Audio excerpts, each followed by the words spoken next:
Audio clip number 27، اس میں انشاءاللہ زوجل آپ قرآن پاک کی سورہ بقرہ کی آیت نمبر 78 سے لے کر 80 تک آیات کی تلاوت، ترجمہ اور تفسیر صراط الجنان سنیں گے۔ بسم اللہ الرحمن الرحیم۔ ترجمہ: اللہ کے نام سے شروع جو نہایت مہربان رحمت والا ہے۔ وَمِنْهُمْ أُمِّيُّونَ لَا يَعْلَمُونَ الْكِتَابَ إِلَّا أَمَانِيَّ وَإِنْهُمْ إِلَّا يَظُنُّونَ۔ ترجمہ: اور ان میں کچھ ان پڑھ ہیں جو کتاب کو نہیں جانتے مگر زبانی پڑھ لینا یا کچھ اپنی من گھڑت، اور یہ صرف خیال و گمان میں پڑے ہوئے ہیں۔ امیون، ان پڑھ۔ تفسیر صراط الجنان میں ہے، یہاں سے یہودیوں کے دوسرے گروہ کا تذکرہ ہے۔ فرمایا گیا کہ اب یہودیوں کے دوسرے گروہ کی سنیے کہ ان میں کچھ ان پڑھ ہیں جو کتاب یعنی تورات کو خود تو نہیں جانتے بلکہ اپنے مفاد پرست سرداروں کے بیانات پر ہی الٹے سیدھے خیال و گمان میں پڑے ہوئے ہیں کہ ان کی تو بخشش ہو ہی جائے گی، یہ انہی من گھڑت خیالات میں خوش ہیں۔ فَوَيْلٌ لِّلَّذِينَ يَكْتُبُونَ الْكِتَابَ بِأَيْدِيهِمْ ثُمَّ يَقُولُونَ هَذَا مِنْ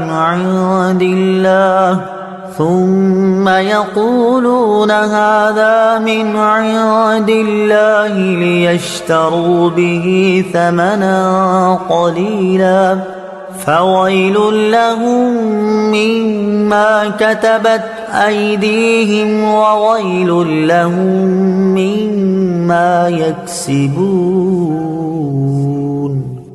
ترجمہ: تو بربادی ہے ان لوگوں کے لیے جو اپنے ہاتھوں سے کتاب لکھتے ہیں پھر کہتے ہیں یہ خدا کی طرف سے ہے کہ اس کے بدلے میں تھوڑی سی قیمت حاصل کر لیں، تو ان لوگوں کے لیے ان کے ہاتھوں کے لکھے ہوئے کی وجہ سے ہلاکت ہے اور ان کے لیے ان کی کمائی کی وجہ سے تباہی اور بربادی ہے۔ فویلن، تو بربادی ہے۔ تفسیر صراط الجنان میں ہے، جب سرکار دو جہاں صلی اللہ تعالی علیہ وآلہ وسلم مدینہ طیبہ تشریف فرما ہوئے تو علماء توریت اور سرداران یہود کو کبھی اندیشہ ہو گیا کہ ان کی روزی جاتی رہے گی اور سرداری مٹ جائے گی، کیونکہ توریت میں حضور پرنور صلی اللہ تعالی علیہ وآلہ وسلم کا حلیہ اور اوصاف مذکور ہیں۔ جب لوگ حضور اقدس صلی اللہ تعالی علیہ وآلہ وسلم کو اس کے مطابق پائیں گے تو فوراً ایمان لے آئیں گے اور اپنے علماء اور سرداروں کو چھوڑ دیں گے۔ اس اندیشے سے انہوں نے توریت میں تحریف و تغییر کر ڈالی اور حلیہ شریف بدل دیا۔ مثلا توریت میں آپ علیہ الصلوۃ والسلام کے اوصاف یہ لکھے تھے کہ آپ علیہ الصلوۃ والسلام خوبصورت ہیں، بال خوبصورت، آنکھیں سرمگی، قد درمیانہ ہے۔ اس کو مٹا کر انہوں نے یہ بتایا کہ وہ بہت دراز قد ہیں، آنکھیں کنجی نیلی، بال الجھے ہوئے ہیں۔ یہی عوام کو سناتے، یہی کتاب الہی کا مضمون بتاتے اور سمجھتے کہ لوگ حضور اقدس صلی اللہ تعالی علیہ وآلہ وسلم کو اس کے خلاف پائیں گے تو آپ صلی اللہ تعالی علیہ وآلہ وسلم پر ایمان نہ لائیں گے بلکہ ہمارے گرویدہ رہیں گے اور ہماری کمائی میں فرق نہ آئے گا۔ اس پر فرمایا گیا کہ بربادی ہے ان لوگوں کے لیے جو اپنے ہاتھوں سے تورات میں من گھڑت باتیں لکھتے ہیں اور پھر کہتے ہیں کہ یہ بھی خدا عز و جل کی طرف سے ہے، اور یہ اللہ تعالیٰ کی کتاب میں تحریف صرف اس لیے کرتے ہیں کہ اس کے بدلے میں تھوڑی سی قیمت حاصل کر لیں، تو ان لوگوں کے لیے ان کے ہاتھوں کے لکھے ہوئے کی وجہ سے اور ان کی کمائی کی وجہ سے تباہی و بربادی ہے۔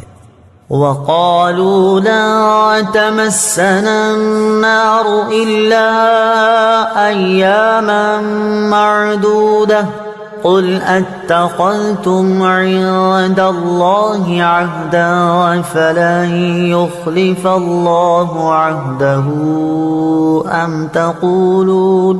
أَمْ تَقُولُونَ عَلَى اللَّهِ مَا لَا تَعْلَمُونَ۔ ترجمہ: اور بولے ہمیں تو آگ ہرگز نہ چھوئے گی مگر گنتی کے چند دن۔ اے حبیب تم فرما دو کیا تم نے خدا سے کوئی وعدہ لیا ہوا ہے؟ اگر ایسا ہے پھر تو اللہ عز و جل ہرگز وعدہ خلافی نہیں کرے گا، بلکہ تم اللہ پر وہ بات کہہ رہے ہو جس کا تمہیں علم نہیں۔ لن تمسنا النار، ہمیں تو ہرگز آگ نہ چھوئے گی۔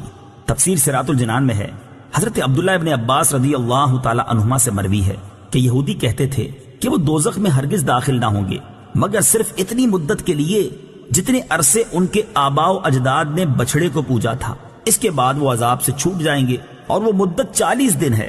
بعض یہودیوں کے نزدیک 7 دن ہے۔ اس پر یہ آیت کریمہ نازل ہوئی۔ چنانچہ اس آیت اور اس کے بعد والی آیت میں فرمایا گیا کہ اے حبیب صلی اللہ تعالی علیہ وآلہ وسلم، تم ان سے فرما دو کہ کیا تم نے اللہ تعالیٰ سے کوئی وعدہ لیا ہوا ہے کہ وہ تمہیں چند دن کے لیے ہی جہنم میں ڈالے گا؟